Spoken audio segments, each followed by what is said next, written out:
जय श्री कृष्णा। एक बार भगवान विष्णु नारद जी के साथ पृथ्वी लोक पर भक्तों की परीक्षा लेने गए।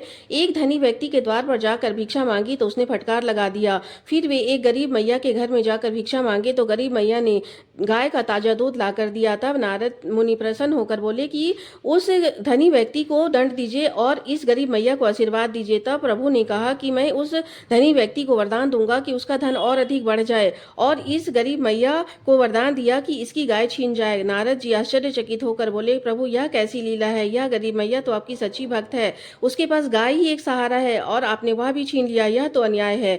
भगवान ने स्नेह पूर्वक कहा कि यह मेरी परम भक्त है, शीघ्र ही मेरे धाम आएगी।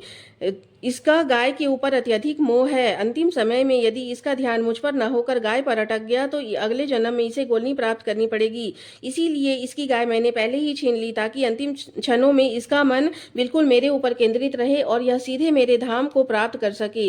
भगवान आगे बोले कि जहां तक उस सेठ की बात है, उसका मोह धन संपत्ति पर है। मृत्यु के समय उसका ध्यान तिजोरी और सोने चांदी पर रहेगा। इसी कारण उसे अगले जन्म में सांप का जीवन मिलेगा, ताकि वो अपनी तिजोरी की रक्षा कर सके। नारद जी बोले कि अब समझ में आया, भगवान का न्याय अलग ढंग से काम करता है। मनुष्य को मोह माया से ऊपर उठकर ईश्वर का स्मरण, भागवत पाठ करना चाहिए। यही उसके जीवन का वास्तविक उद्देश्य है।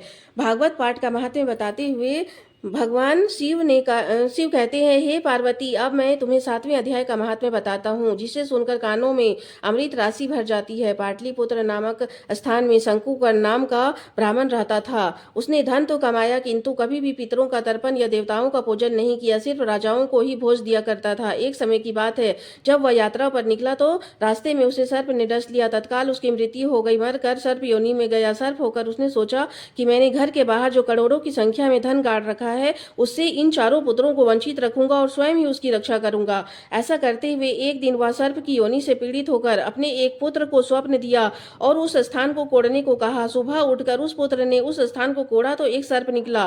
कहा, मैं तेरा पिता हूँ।